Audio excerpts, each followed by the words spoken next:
यहाँ पर हमारा नेक्स्ट चैप्टर है जिसको हम बोलते हैं ऑसिलेशन।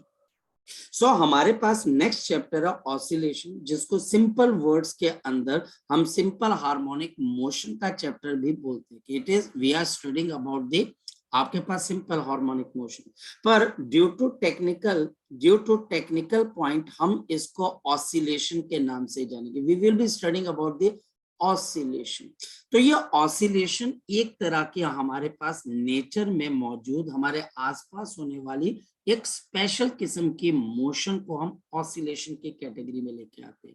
लेकिन सबसे पहले हमको ये समझ में आना चाहिए कि हमारे आसपास कुछ ऐसी मोशंस होती हैं which are known as to be the periodic motion. हम जानते हैं हमारे आसपास होने वाली कई मोशन पीरियोडिक मोशन की कैटेगरी में आती है। सर्टेन हमारे पास motion of the nature, certain motion of the nature, certain motion of the nature or the object or the system of these objects or this system repeats themselves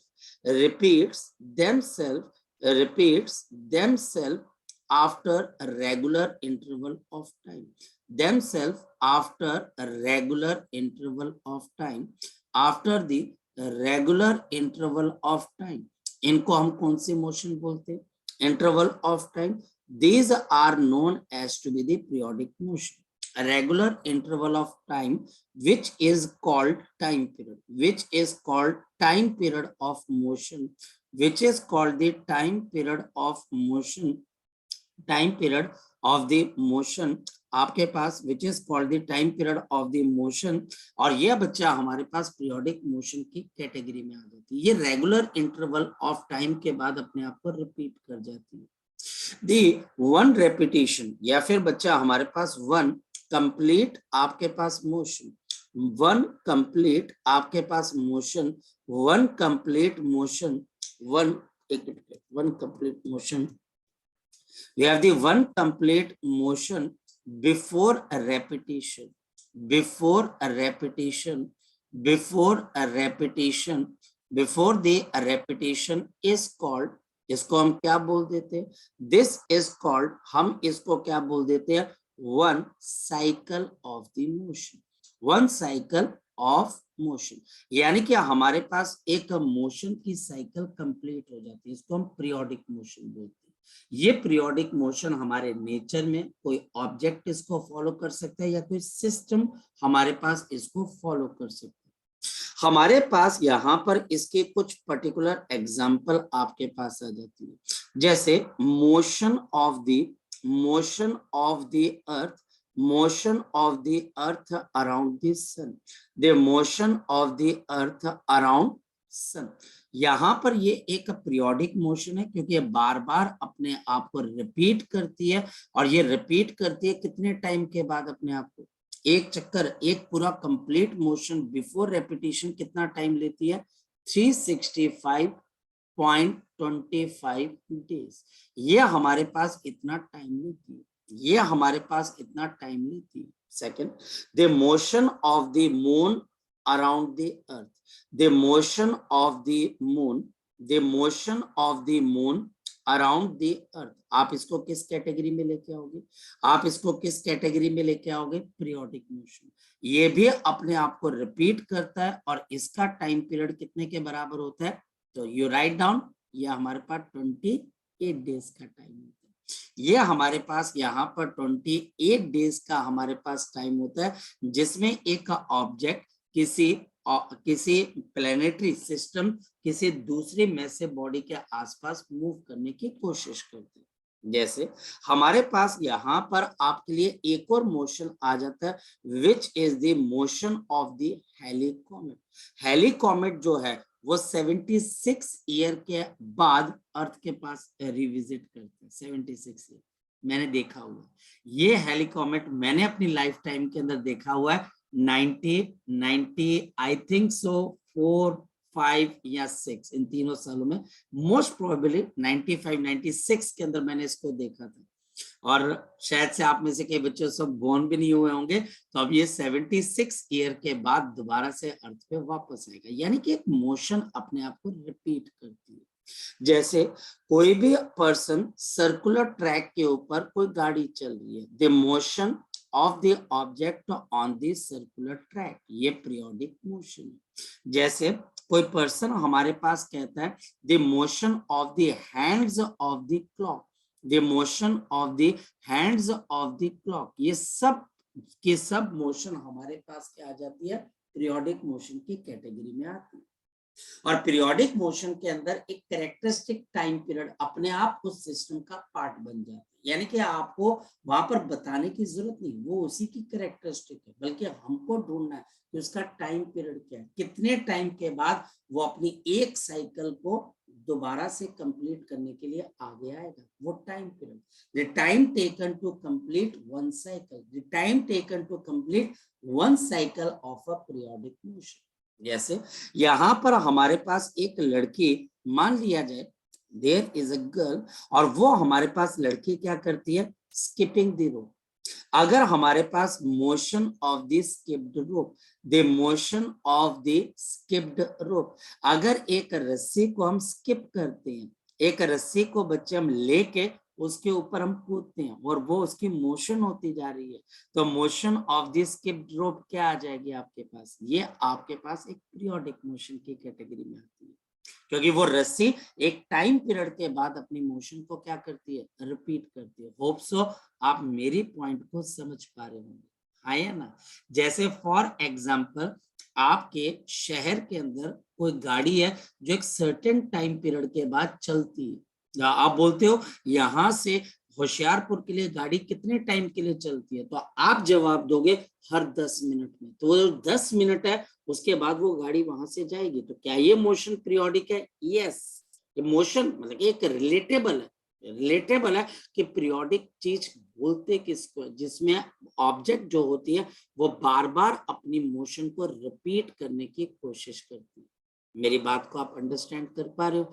जैसे कोई person मान लिया जाए अपने घर में एक अलार्म को सेट कर देता है, वो जो अलार्म सेट होता है वो उससे डेफिनेट टाइम के बाद अपने आप को रिपीट करता है। आपका मोबाइल फोन पूछता है क्या ये आपको टाइम जो अलार्म है क्या इसको आपने रिपीट करना है, आप यस कर देते हो तो रोज उसी टाइम के ऊपर वो अलार्म क्लॉक अपने आप को रिपीट करती है। पीरियोडिक किसको बोलते हैं? क्लियर है बच्चे? जैसे फॉर एग्जाम्पल कई स्कूल्स के अंदर पीरियोडिक आपके पास एग्जाम्स होते हैं, तो वो बोल देते हैं हर हफ्ते के बाद जो है एक एग्जाम होगा, तो उसको हम बोलते हैं पीरियोडिक होना। हम उसको पीरियोडिक, कुछ मैगजीन्स होती हैं, आपने सुना होगा पीरियोडिक मैगजीन्स है, हर 15 दिन के अंदर पब्लिश होती है। जैसे न्यूज़पेपर पब्लिश हो रहा है वो भी पीरियोडिक है, तो उसका टाइम पीरियड क्या हो जाएगा, उसका टाइम पीरियड हमारे पास 1 डे या 24 आवर्स के बाद वो अपने आप को दोबारा से पब्लिश करेगा। वही पेपर पब्लिश नहीं होगा, दोबारा से पेपर नई खबरों के साथ पब्लिश होगा। अच्छा, अगर हम आगे की तरफ को चलें तो मुझे बात बताओ, heart beat of a person किस कैटेगरी में आप लेके आओगे? Heart beat of a person, आप इसको किसकी कैटेगरी में लेके आओगे? Heart beat of a person, ये हमारे पास 72 बीट्स, 72 बीट्स बच्चा हमारे पास इसके अंदर, जिसको बोलते हैं धड़कन हमारे पास होती है। तो क्या आप इसको पीरियोडिक बोलोगे कि नॉन पीरियोडिक बोलोगे? तो आप इसको यहाँ पर क्या बोलोगे बच्चे? पीरियोडिक मोशन बोलोगे। रीजन आपके पास है क्योंकि हार्ट बीट एक डेफिनेट टाइम पीरियड के बाद अपने आप को क्या करती है, रिपीट करती है। मेरी बात को आप समझ पा रहे हो? अगर मैं ऊपर से नीचे एक बॉल को गिराता हूँ और वो बॉल भी ऊपर नीचे ट्रेवल करती है, तो बताओ वो पीरियोडिक होगी कि नॉन पीरियोडिक होगी? सर वो नॉन पीरियोडिक है। क्यों? एक बार वो जब नीचे गिरती है और दूसरी बारी वो ऊपर से जब नीचे गिरती है तो उसका टाइम वो नहीं रहता है, टाइम धीरे धीरे चेंज होने लग जाता है, इस वजह से वो पीरियोडिक की कैटेगरी के अंदर नहीं आती। मेरी बात को आप अंडरस्टैंड कर पा रहे हो? मेरी बात को आप अंडरस्टैंड कर पा रहे हो कि आपके पास एक मोशन है जिसको आप पीरियोडिक के कैटेगरी में लेके आओगे, ऐसी मोशन अपने आप को रिपीट करती है, अपने आप को रिपीट करती है। जैसे आपका पंखा जब गोल घूमता है तो आप अपने पंखे के एक विंग के ऊपर कोई मार्कर से कलर लगा दीजिए, वो कलर आपको एक डेफिनेट टाइम के बाद दोबारा से वहीं पर आता हुआ नजर आएगा, दोबारा से वहीं पर, दोबारा से वहीं पर। तो उस पंखे की, उस विंग की मोशन, उस मोटर की मोशन आपके पास पीरियोडिक है कि नॉन पीरियोडिक है? तो आप बोलोगे सर ये हमारे पास पीरियोडिक मोशन है। क्लियर है ये वाली चीज? पीरियोडिक मोशन क्लियर है? पक्का श्योर है? अब चलते हम आगे की तरफ। हमारे पास जो पीरियोडिक मोशन होती है, इस पीरियोडिक मोशन के अंदर हमारे पास इसकी कैटेगरी डेवलप हो जाती है, which is known as to be the oscillation. हमारे पास यहाँ पर इसको हम बोल देते हैं कि ये हमारे पास ऑसिलेशंस की, आपके पास एक और आपके पास कैटेगरी है जिसको हम ऑसिलेशन बोल देते हैं। Oscillation is the category of the periodic motion. ये हमारे पास है category of the periodic motion. This is the category of the periodic motion. ये मेरे पास periodic motion की कैटेगरी है। This is the category of the periodic motion. Category याद रखना, periodic motion की टाइप है आपके पास।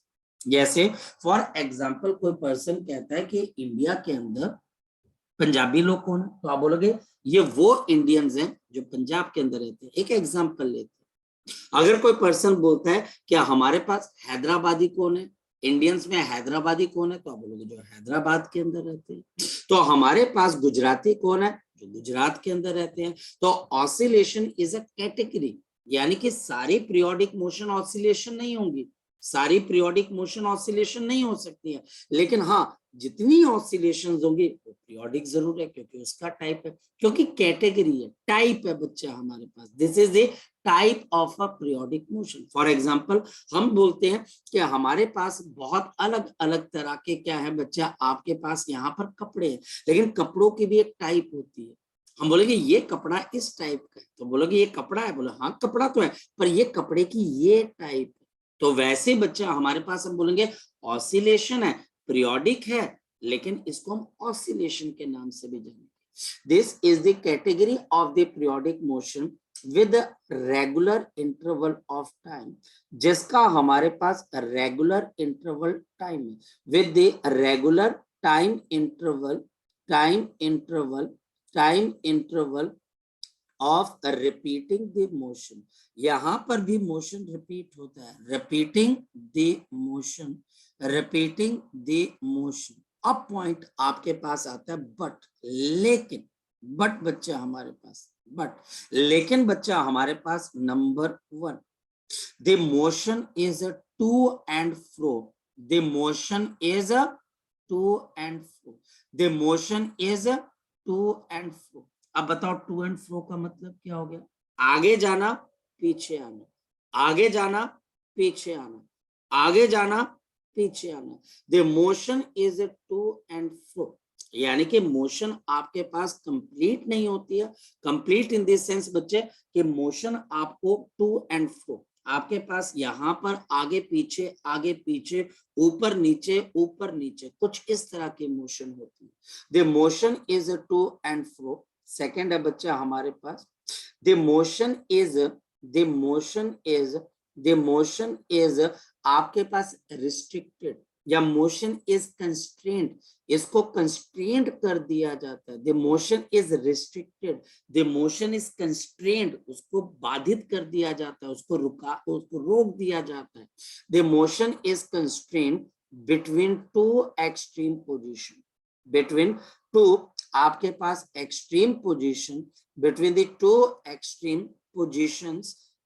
two extreme positions and a mean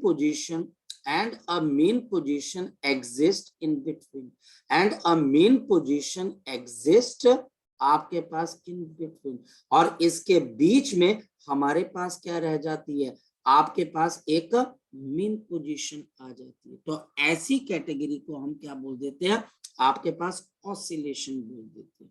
यानी कि हमारे पास एक ऐसा पीरियोडिक मोशन जिसमें एक ऑब्जेक्ट चलती है पर वो टू एंड फ्रो चलती है, और दूसरी बात यहाँ पर ऑब्जेक्ट जो मोशन कर रही है वो दो आपके पास पोजीशंस के बीच में टू एंड फ्रो करेगी, जिसको हम एक्सट्रीम पोजीशन बोलेंगे, और इन दोनों एक्सट्रीम पोजीशन के ठीक बीच में हमारे पास कौन सी पोजीशन लाई करेगी, मेन पोजीशन।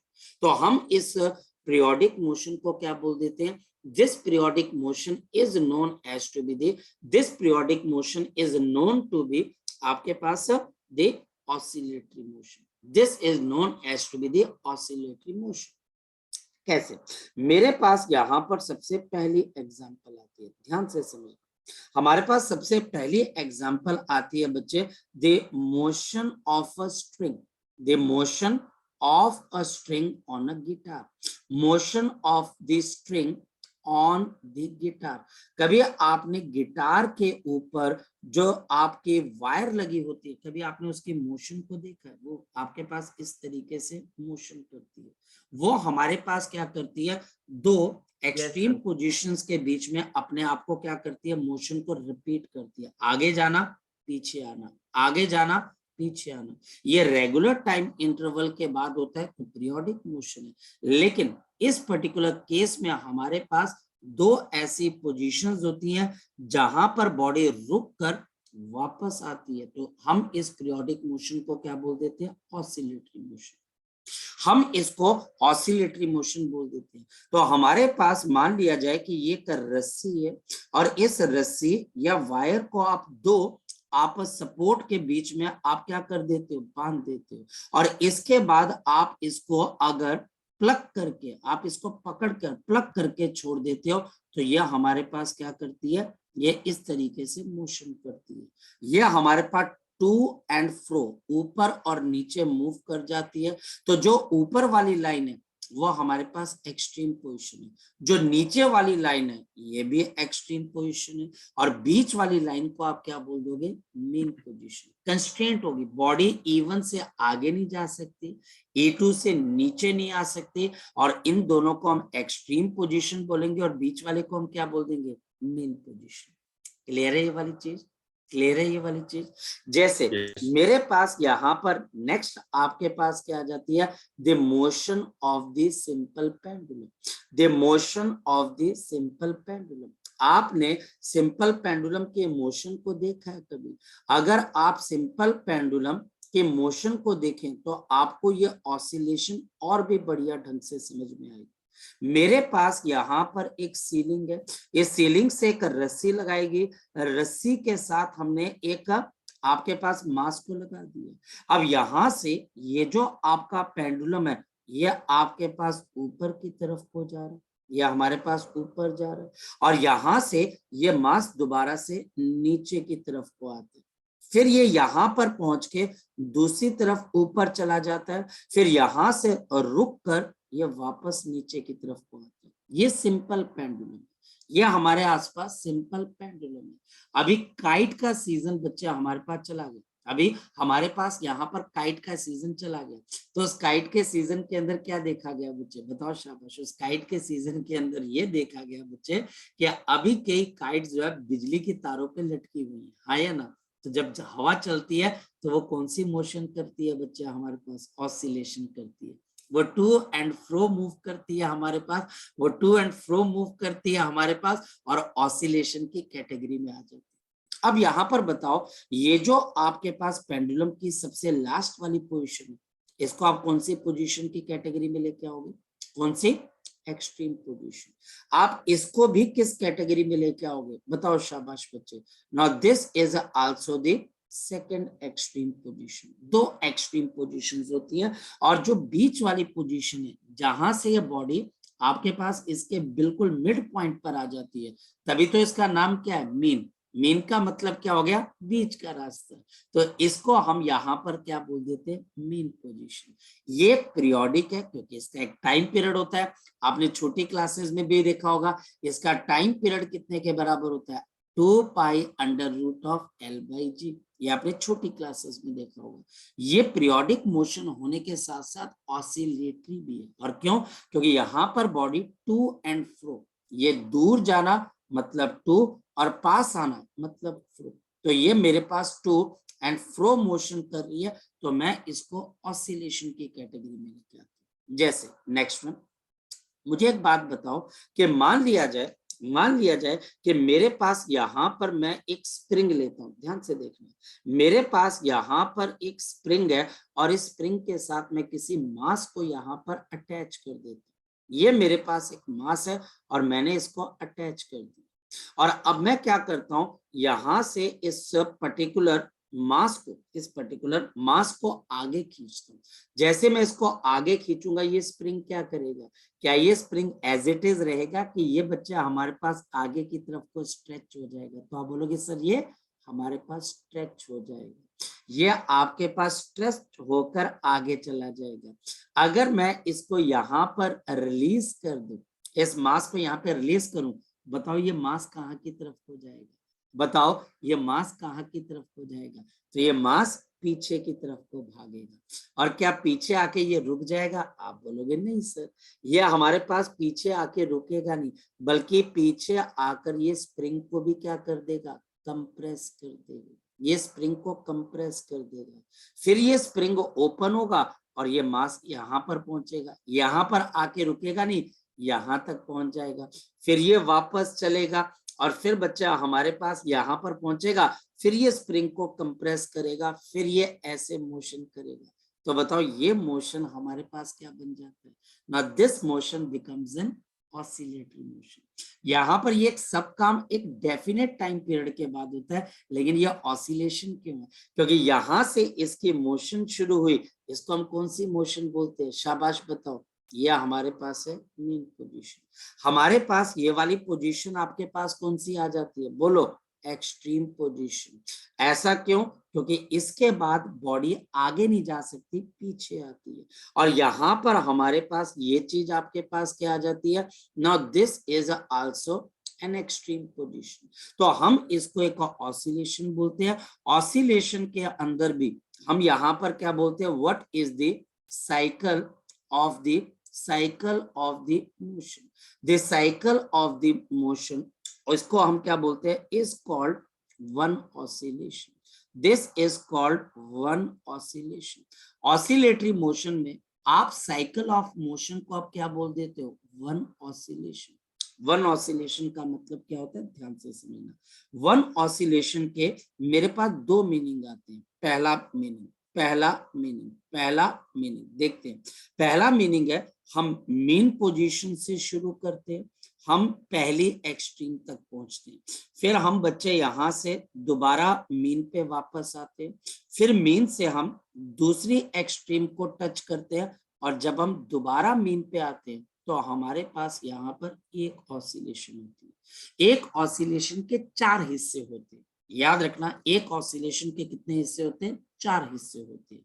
मीन से एक्सट्रीम, एक्सट्रीम से मीन, मीन से दूसरी एक्सट्रीम और बच्चे फिर दोबारा मीन। तो इसमें एक और बात है कि आपको दोनों एक्सट्रीम को टच भी करना है। आपने दोनों एक्सट्रीम को टच करना है और मीन पोजीशन को भी आपने दो बार क्रॉस करना है, एक बार जाते हुए, एक बार आते हुए। ये जो मैंने बात आपको हिंदी में बोल दी है, इसको मैं पंजाबी के अंदर भी बोल देता हूँ, बच्चे को जल्दी समझ में आएगा।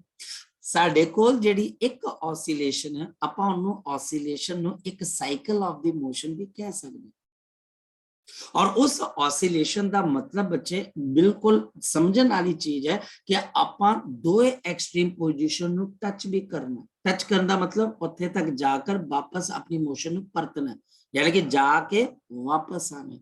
ਤੇ ਆਪਾਂ मीन पोजीशन दो बारी क्रॉस करना, एक बारी जाते हुए, एक बारी आते हुए। फॉर एग्जाम्पल इत्थे आपां जे सिंपल पेंडुलम का केस देखिए ते आपां एक बारी अगे नूं गए, एक्सट्रीम ते पुजे, वापस परते ते आपां दोबारा मीन ते पुजे, इहदे बाद दोबारा की कीता बच्चे? आपां मीन नूं क्रॉस कीता ते फिर बच्चे अहीं इस मीन नूं कितनी बारी क्रॉस कीता? दो बारी, एक बारी जाते हुए, एक बारी आते हुए, एक ऑपोजिट सेंस दे अंदर क्रॉस करना ते दोए एक्सट्रीम नूं टच भी करना ते मीन पोजीशन ਨੂੰ भी टच करना, पर मीन पोजीशन ਨੂੰ कितनी बारी क्रॉस करना? दो बार, जाते हुए, आते हुए। और इहदा एक और मीनिंग तुहाडे कोल आ सकदा है। सेकंड में हमारे पास यहाँ पर इसका एक और मीनिंग बच्चा हमारे पास आ सकता है। आप किसी भी एक एक्सट्रीम से स्टार्ट कर सकते हो और जर्नल पॉइंट ऑफ व्यू को देखते हुए हम यहाँ पर क्या करते हैं? पहली एक्सट्रीम से स्टार्ट कर देते क्योंकि ये पॉजिटिव मानी जाती है। एक और मैं आपको बता देता हूं, यहां पर मीन को आप x इज इक्वल टू 0, ये वाले सारे डिस्टेंसेस आपके पॉजिटिव होते हैं और ये वाले सारे डिस्टेंसेस आपके पास क्या होते हैं, नेगेटिव होते हैं। तो आप पहली एक्सट्रीम से स्टार्ट किए, मीन पे पहुंचे, मीन से आप दूसरी एक्सट्रीम पे पहुंचे, टच कर लिया दोनों एक्सट्रीम को, एक से चले दूसरे पे पहुंचे, दोबारा मीन पे पहुंचे। अब मीन को आपने दूसरी बारी फिर क्रॉस किया एक बार जाते हुए, लेकिन जब आप वापस आए तो आप अब इसको उल्टी तरफ में क्रॉस करोगे और दोबारा से जब आप वहीं पर पहुंच जाओगे जहां से आप चले थे, तो आप इसको क्या बोल दोगे, एक ऑसिलेशन। एक ऑसिलेशन का एक हिस्सा, ये दूसरा हिस्सा, ये तीसरा हिस्सा और ये चौथा हिस्सा। एक ऑसिलेशन 4 हिस्सों में बटा होता है, 4 हिस्सों में बटा होता है, जिसके अंदर अगर हम देखें तो हमारी मोशन आपके पास इस मेन पोजीशन को 2 बार क्रॉस करेगी और दोनों एक्सट्रीम को टच करके बॉडी वहीं पर वापस आएगी जहां से वो चली थी। तो इसको हम एक ऑसिलेशन बोल देते हैं। टाइम पीरियड, अब ध्यान से समझना, टाइम पीरियड। तो आपके पास अब टाइम पीरियड क्या आ जाएगा, बताओ शाबाश। The time period is the total time, time period is the total time, इसको हम कैपिटल टी से डिनोट करते हैं। The total time, the total time आपके पास यहां पर आ जाती है to have one oscillation, to have one oscillation, to have one oscillation, इसको हम टाइम पीरियड बोल देते हैं, इसको हम कैपिटल टी से डिनोट कर देते हैं। नेक्स्ट हमारे पास आ जाती है फ्रीक्वेंसी, हमारे पास नेक्स्ट आपके पास यहां पर क्या आ जाती है, frequency, the number of oscillation in 1 second, the number of oscillation in 1 second, number of the oscillation in 1 second, number of the oscillation in आपके पास 1 सेकेंड। अब एक बात देखिए बच्चे, हमारे पास टी सेकेंड्स के अंदर कितनी ऑसिलेशन हो रही है बच्चे, बताओ शाबाश। टी सेकेंड के अंदर मेरी कितनी ऑसिलेशन हो रही है बच्चे, बोलो शाबाश, एक ऑसिलेशन हो रही है। तो बताओ 1 सेकेंड के अंदर कितनी ऑसिलेशन होगी, शाबाश बताओ कोई बच्चे, 1 सेकेंड के अंदर कितनी ऑसिलेशन होगी। तो हमारे पास, इसको 10 मत समझ लेना, इसको 1 लिख लेते, तो हमारे पास आ जाएगी 1/10 ऑफ द ऑसिलेशन, और इस वजह से हम इसको फ्रीक्वेंसी बोलते हैं और इसको हम एफ से डिनोट कर देते हैं, और यूनिट आपके पास क्या आ जाती है, हर्ट्ज आ जाती है। तो कुछ बात आपको समझ में आ रही होगी कि हमारे पास यहाँ पर ऑसिलेशन हम कहते किसको, जिसमें बॉडी अपने आप को रिस्ट्रिक्ट कर देती है 2 पॉइंट्स के बीच में, और वो बच्चे बार बार अपने आप को रिपीट करती है फिक्स टाइम के बाद, उसको हम एक ऑसिलेशन बोल देते हैं, जो टाइम पीरियड होता है। और उसके अंदर number of oscillation in 1 second is known as to be the frequency of the oscillation. पर क्या हमारे पास ये कहना बिल्कुल सही होगा, अगर मैं आगे लिखूं, क्या ये मेरे लिए कहना बिल्कुल सही होगा कि मैं अगर यहां पर लिख दूं all the oscillatory motion, all the oscillatory motion, all the oscillatory motions, हमारे पास जितनी भी oscillatory motion होती है, all the oscillatory motions are periodic, but not all the periodic, but not all the periodic, but not all periodic, not all periodic are oscillatory। पता लगा, not all periodic are oscillatory. पता लगा मैं क्या कहना चाह रहा हूँ, पता लगा मैं क्या कहना चाह रहा हूँ, पता लग रहा है। तो ये बच्चा हमारे पास है, सारी ऑसिलेटरी मोशन पीरियोडिक होती है, लेकिन सारी की सारी पीरियोडिक कभी भी ऑसिलेटरी नहीं हो सकती, ये पॉइंट। अगर मैं आपको यहाँ पर बोलूं कि जस्टिफाई करो, आप जस्टिफाई करो the motion of the earth is periodic not oscillatory, तो कैसे बताओगे, the motion of the earth, the motion of the earth is periodic not oscillatory, तो बताओ कैसे बताओगे, is periodic not oscillatory, बोलो शाबाश, कैसे बताओगे, बोलो बोलो, मैं बताऊं। तो मैं इसके अंदर से इसको यहां पर ये बोलता हूं कि आप मुझे एक बात बताओ कि where is the mean position, where is the main position of the earth, where is the main position of the earth, आप बताओ कि mean position of the earth आपके पास कहां पर, कहीं पर दिखाई देती है? Where is the extreme positions of the earth? Where is the extreme positions of the earth? तो कोई बच्चा बता सकता है कि हमारी जो अर्थ होती है जब वो सन के आसपास घूमती है, पीरियोडिक तो है, एक डेफिनेट टाइम है, पर आपको कहीं पर कोई मेन पोजीशन दिखाई देती है? नहीं। कौन सी मेन पोजीशन? मेन पोजीशन वो होती है जिसको बार बार ये बॉडी क्रॉस करने की कोशिश करती है, आगे जाती है पीछे आती है। क्या हमारी अर्थ आगे जाकर पीछे आती है कि गोल गोल घूमती रहती है? क्या लगता है बच्चे आपको, क्या लगता है? गोल गोल घूमती है। इस वजह से वो पीरियोडिक है हमारे पास, कि आपके पास ऑसिलेटरी। तो आप बोलोगे पीरियोडिक है, ऑसिलेटरी नहीं हो सकती। फॉर एग्जाम्पल, हमारे घरों में टेबल फैन, आप सब बच्चों ने टेबल फैन देखा हो। हमारे घरों के अंदर जो टेबल फैन होता है उसके अंदर जो पंखा गोल घूमता है वो ऑसिलेटरी है कि पीरियोडिक है? तो पंखा पीरियोडिक मोशन करता है। वो बार बार बच्चे अपने पंखा जो उसका विंग होता है, जो उसके पर होते हैं, वो डेफिनेट टाइम के बाद रिपीट होते हैं। लेकिन हमारा जो टेबल फैन होता है वो अपनी गर्दन को घुमाता रहता है बच्चे, हाँ या ना? ऐसे करके घूमता है, हाँ या ना? फिर ऐसे करके अपनी गर्दन घुमाता है। अब बताओ उस मोशन को आप ऑसिलेटरी बोल सकते हो? यस और नो? यस। बोल सकते हैं ऑसिलेटरी। क्यों ऑसिलेटरी बोल सकते हैं? क्योंकि वो रुक कर फिर वापस आता है। जब वो आपके बिल्कुल मुंह के सामने उसका मुंह होता है तो वो मेन पोजीशन है। जब वो नाराज होकर ऐसे गर्दन कर लेता है तो वो हमारे पास एक्सट्रीम है। दो एक्सट्रीम ऐसे और ऐसे, और एक बीच के अंदर हमारे पास क्या हो जाती है? Main position. होप सो आपको मेरी बात यहाँ पर समझ में आ रही है बच्चे? मेरी बात समझ में मैं क्या कहना चाह रहा हूँ? सर वो दोबारा रिपीट कर दो कि all the oscillatory motions are periodic but, क्योंकि एक टाइम पीरियड होता है, अपने आप को एक डेफिनेट टाइम के बाद रिपीट करती है इसके अंदर से।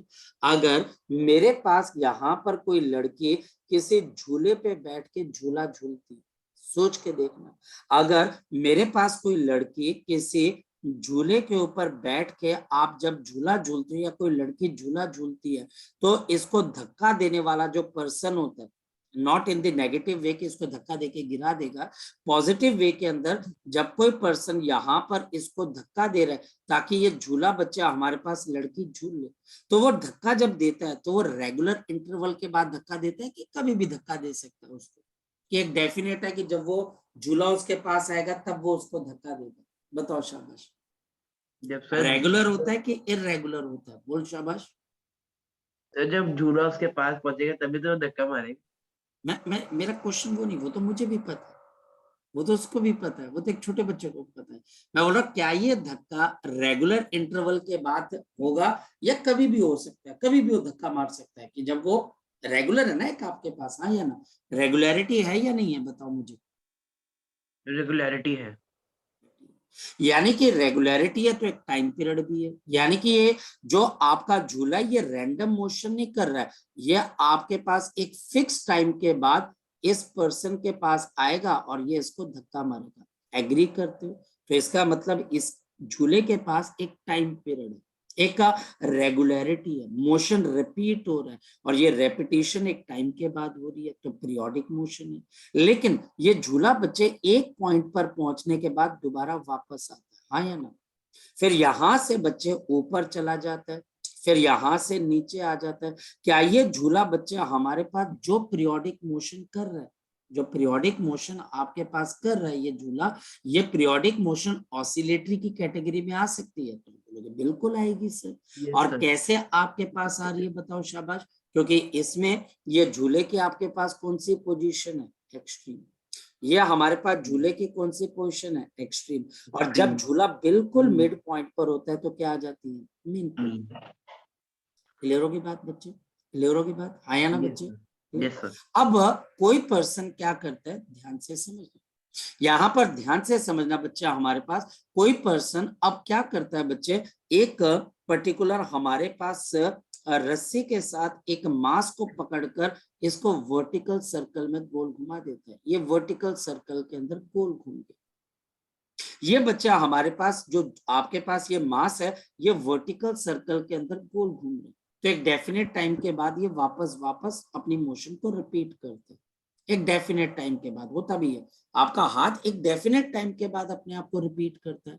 तो क्या ये मोशन पीरियोडिक है? Yes, it is a periodic. पर क्या ये ऑसिलेटरी है? पर ये क्या ऑसिलेटरी है आपके पास? Answer is no. Why no? आप मुझे बताओ कि यहाँ पर मीन पोजीशन कहाँ पर है, एक्सट्रीम कहाँ पर है? आप देख पा रहे हो? आपको समझ में आ रहा है कि किसके बाद ये मोशन अपने आप को दोबारा से वापस लेके आ रही है? क्या ये मोशन टू एंड फ्रो है? नहीं, क्योंकि दो ना तो दो एक्सट्रीम पोजीशन ना एक मेन पोजीशन है। तो ये पीरियोडिक मोशन तो है लेकिन नॉट ऑसिलेटरी। तो पीरियोडिक ऑसिलेटरी हो ये जरूरी नहीं है, ये जरूरी नहीं है, लेकिन ऑसिलेटरी पीरियोडिक होगी ये जरूरी है। ऑसिलेटरी पीरियोडिक होगी ये जरूरी है। मैं एक और बच्चा आपको क्वेश्चन पूछता हूँ, सारे गुजराती इंडियंस है, ट्रू और फॉल्स? सारे गुजराती इंडियंस है, ट्रू Yes. और फॉल्स? ट्रू, सारे इंडियंस गुजराती, फॉल्स और ट्रू? False. फॉल्स। अब मेरी बात को समझ पा रहा होगा शोर, मेरी बात को आप समझ पा रहे हैं? Yes sir. सारे के सारे गुजराती इंडियंस होंगे ये तो ट्रू है, लेकिन इंडियन सारे गुजराती होगी ये कैसे हो सकते हैं? सारी ऑसिलेटरी पीरियोडिक होगी। ऑसिलेटरी इतना सा पार्ट है, पीरियोडिक इतना बड़ा पार्ट है।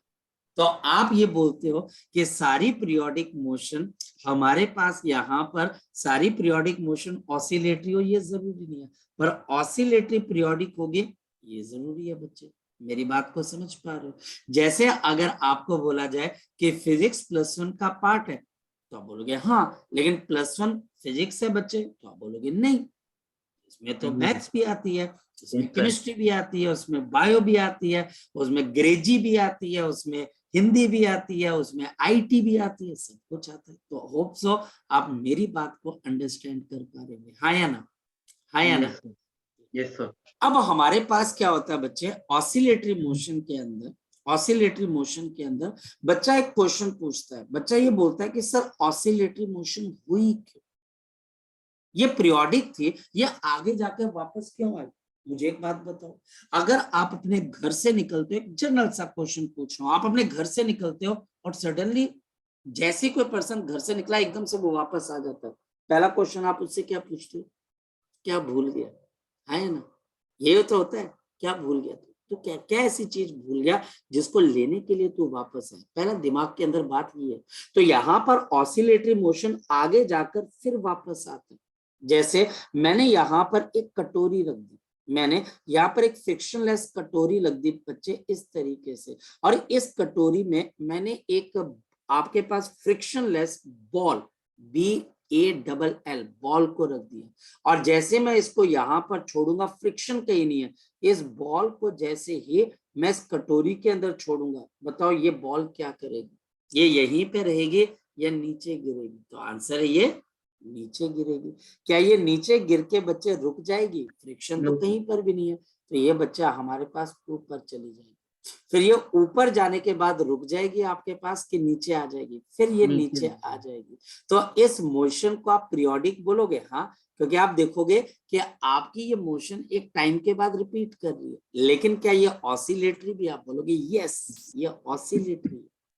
अगर आपने ऑसिलेटरी बोल दिया तो वो पीरियोडिक अपने आप होगी, लेकिन अगर वो पीरियोडिक बोल दिया तो वो अपने आप ऑसिलेटरी नहीं होगी। जैसे गुजराती बोल दिया तो वो इंडियन अपने आप हो गया, लेकिन अगर मैं इंडियन बोल रहा हूं तो बोलो कहां से इंडियन हो भाई, वो हमको देखना पड़ेगा।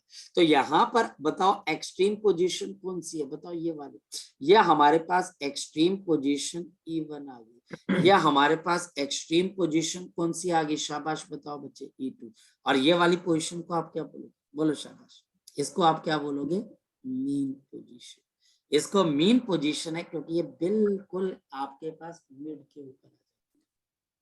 इतनी बात क्लियर होगी? इतनी बात क्लियर होगी? एक्सट्रीम पे जाकर ये बॉडी बच्चे स्टॉप होती है और बच्चे अपने मोशन को रिवर्स करती है। एक्सट्रीम पे जाकर ये बॉडी स्टॉप होगी और वो अपनी मोशन को रिपीट करेगी, तभी तो टू एंड फ्रो मोशन हो पाएगा। मेरी बात को आप अंडरस्टैंड कर पा रहे हो? तभी आपका जो मोशन है वो हमारे पास to and fro, to and fro, to and fro आपके पास हो पाता है। अब चलते हैं आगे की तरफ। What makes a body oscillate? What makes a body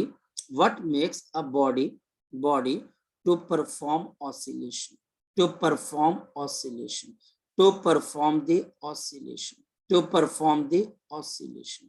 हमारे पास यहाँ पर क्या ऐसी चीज है जिसकी वजह से एक बॉडी ऑसिलेशन परफॉर्म कर पाती है? जी बताओ, शाबाश, ये बताएं, मैं बताता हूँ। हमारे पास इसका आंसर बहुत सिंपल सा बच्चों, और वो है बच्चे हमारे पास द प्रेजेंस। आपके पास यहाँ पर क्या आ जाती है? Presence. The presence of, the presence of, presence of internal, the presence of the internal conservative, internal conservative, conservative and position dependent, and the position dependent, and the position dependent आपके पास restoring force, position dependent restoring force, position dependent restoring force which opposes, जो कि बच्चा हमारे पास oppose करती है, which opposes the motion of the body, motion of the body, motion of the body as it leaves the, leaves the, leaves the, और बच्चा हमारे पास going away from mean position, और going away from mean position, or going away from the mean position, or going away from the mean position, or going away from the mean position. मेरी बात को समझ पाए? यानी कि system के अंदर कोई ऐसी फोर्स होगी जो कि पोजीशन पे डिपेंडेंट होगी। इसका मतलब क्या होगा? इसका मतलब क्या हो गया? पोजीशन डिपेंडेंट होने का मतलब आप समझ पा रहे हो? पोजीशन डिपेंडेंट होने का मतलब ये है, ये बॉडी तभी काम करेगी जब आप मीन पोजीशन को लीव करोगे। मीन पोजीशन को मैंने क्या बोला था? ये आपके पास x इज इक्वल टू 0। तो जैसे आप मीन पोजीशन को लीव करोगे, ये फोर्स आपके पास काम करना स्टार्ट करेगी। ये पोजीशन डिपेंडेंट है, मतलब ये फोर्स कांस्टेंट है कि वेरिएबल है? तो आप बोलोगे ये मेरे पास वेरिएबल है। वेरिएबल है, वेरिएबल का मतलब इसकी मैग्नीट्यूड चेंज होती रहती है। इसके मैग्नीट्यूड आपके पास क्या होती है? सेम रहती है कि चेंज होती रहती है? चेंज होती रहती है। जैसे जैसे आप मेन पोजीशन को छोड़ते जाओगे, वैसे वैसे ये फोर्स स्ट्रांग होती जाएगी, और जैसे जैसे आप मेन पोजीशन की तरफ आते जाओगे, ये हमारे पास क्या होती जाएगी? वीक होती जाएगी, मैग्नीट्यूड चेंज होता है। और ये बच्चा हमारे पास विच और क्यों? तभी तो ये मोशन को अपोज कर पाएगी ना। मोशन को अपोज करना है, बॉडी को रोक कर वापस लेके आना, तो फोर्स वेरिएबल होनी चाहिए। इसका मैग्नीट्यूड हमारे पास चेंज होता रहता है। कैसे? यह हमारे पास स्ट्रॉन्ग होती रहती है, फोर्स स्ट्रॉन्ग होती रहती है बच्चे, force as we go away from mean position, as we go away from the mean position, as we go away from the mean position, going away from the mean position। और ये force week होती रहेगी, ये force आपके पास week होती रहेगी बच्चे, जब आप यहां पर क्या करोगे बच्चे? when you come near to, when you come near to mean position, come near to mean position. जैसे जैसे आप मीन पोजीशन के आसपास आते रहोगे, तो ये बच्चे फोर्स आपके पास वीक होते रहेंगे। तो मैं एक कॉन्सेप्चुअल आपसे यहाँ पे टेस्ट लेता हूँ, आपका एक कॉन्सेप्चुअल। आपको क्या लगता है कि ये जो फोर्स जिसकी हम बात कर रहे हैं, ये फोर्स मीन पोजीशन के ऊपर क्या होगी? ये फोर्स मीन पोजीशन पे क्या होगी? मैक्सिमम, मैक्सिमम, और बच्चे आपके पास मिनिमम। क्या लगता है बच्चे? और ये फोर्स एक्सट्रीम पोजीशन पे क्या होगी? मैक्सिमम या फिर मिनिमम? बताओ शाबाश कोई बच्चा। ये मैं टेस्ट लेने की कोशिश पे रिस्टोरिंग मैक्सिमम होगी। बिल्कुल, ये बच्चा हमारे पास एक्सट्रीम पे मैक्सिमम होगी, और आपके पास मीन के ऊपर बच्चा हमारे पास ये क्या हो जाएगी बच्चा? आपके पास मिनिमम और 0। तो ये पॉइंट हमको क्लियर होना चाहिए। पहली बात बच्चे, इसका मैग्नीट्यूड आपके पास चेंज होता रहता है। और दूसरी बात, क्या इसकी डायरेक्शन सेम रहती है कि चेंज होती रहती है? इसकी डायरेक्शन भी हमारे पास चेंज होती रहती है। ऐसा क्यों? क्योंकि जब आप यहां से मीन से दूर ऊपर की तरफ को जाओगे, तो बताओ रिस्टोरिंग फोर्स कहां की तरफ को लगेगी? इस डायरेक्शन में। और जब आप मीन से यहां से ऊपर की तरफ को जाओगे तो बताओ ये रिस्टोरिंग फोर्स कहाँ की तरफ को लगेगी, यहाँ। इसकी डायरेक्शन भी आपके पास चेंज होती रहती है। कैसे? अगर आप मान लिया जाए कि ये मेरे पास मीन पोजीशन है और ये मेरे पास एक्सट्रीम पोजीशन है और ये भी मेरे पास एक्सट्रीम पोजीशन है, अगर आप यहां से इस डायरेक्शन के अंदर मोशन करते हो, अगर आपकी मोशन राइट हैंड की तरफ है तो ये रिस्टोरिंग फोर्स लेफ्ट की तरफ को लगेगी। क्यों? क्योंकि ये मोशन को आपके पास क्या करती है, अपोज करती है। लेकिन तब जब आप मेन पोजीशन से दूर जाते, पास नहीं आते, पास आओगे फिर ये सपोर्ट करेगी।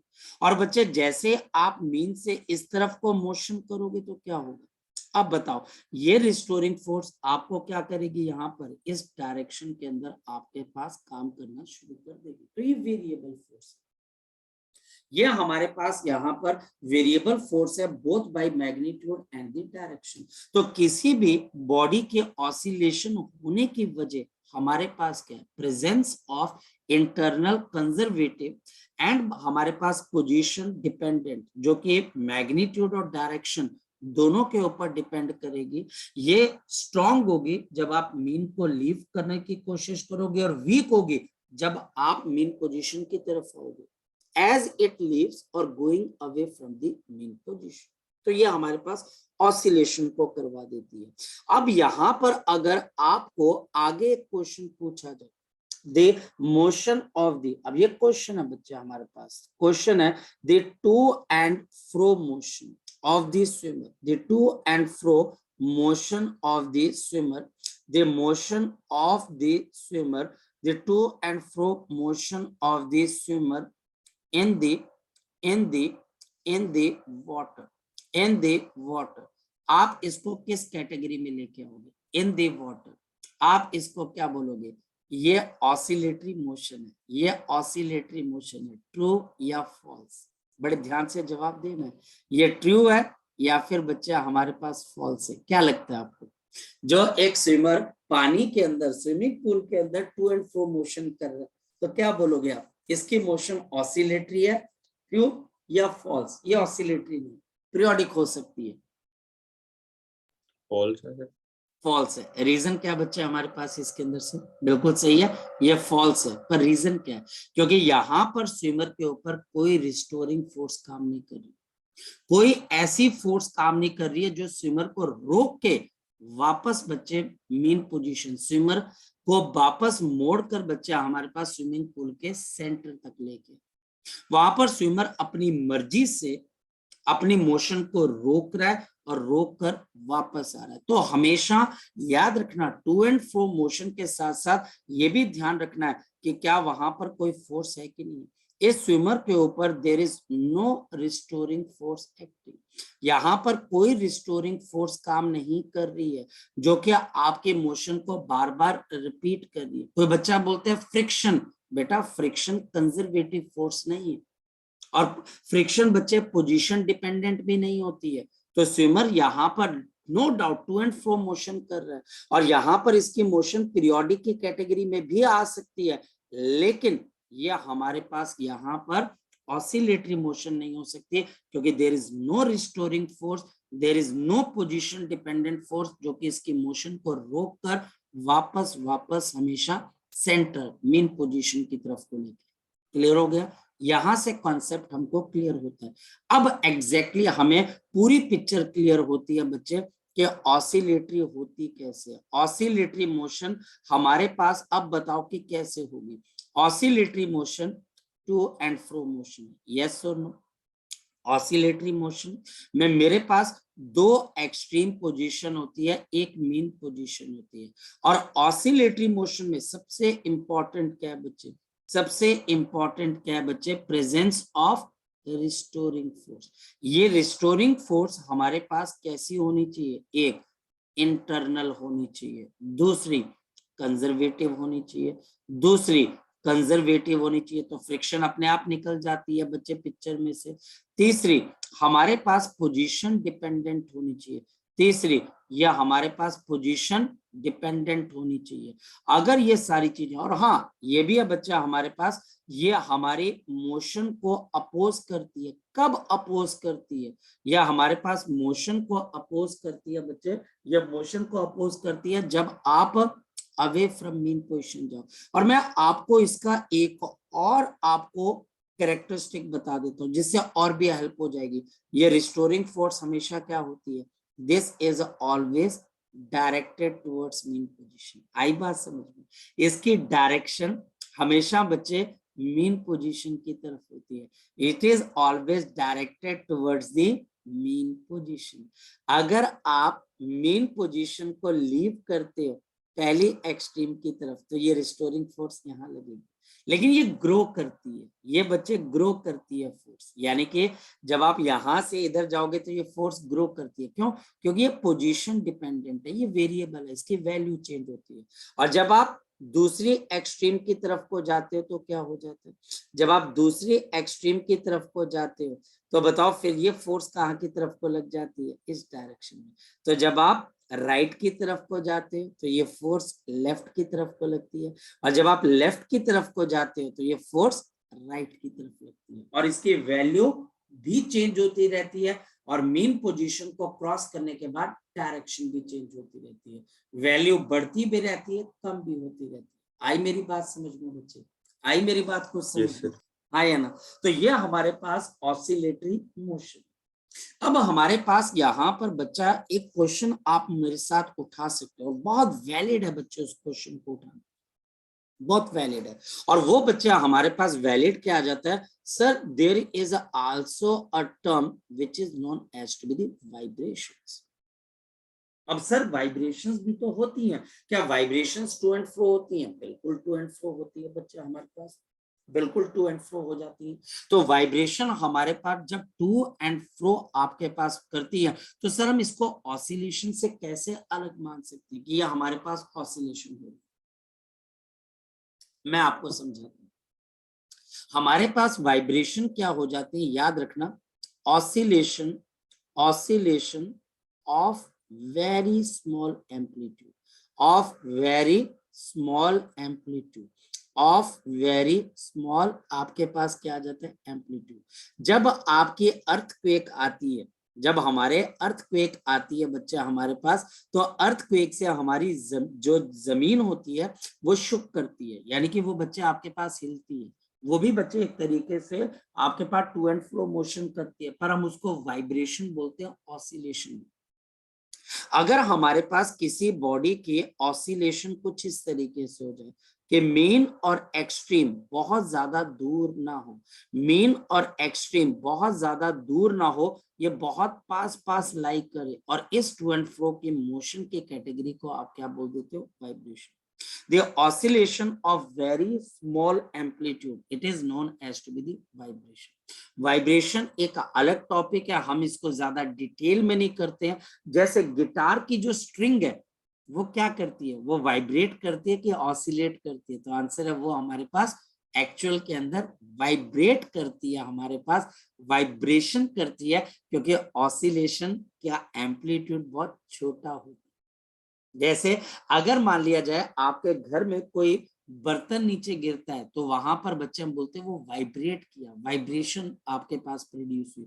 जब कोई मशीन चलती है, जैसे बच्चे वॉशिंग मशीन चलती है तो उसमें वाइब्रेशन प्रोड्यूस होती है ना, बोलते हैं मशीन वाइब्रेट कर रही है आपके पास। यानी कि वाइब्रेशन जिसके अंदर बच्चे वो बहुत धीरे धीरे बच्चे हमारे पास बहुत दूर तक नहीं जाती है, एक्सट्रीम और मेन पोजीशन बहुत क्लोज हो जाती है, उनको वाइब्रेशन बोल देते हैं।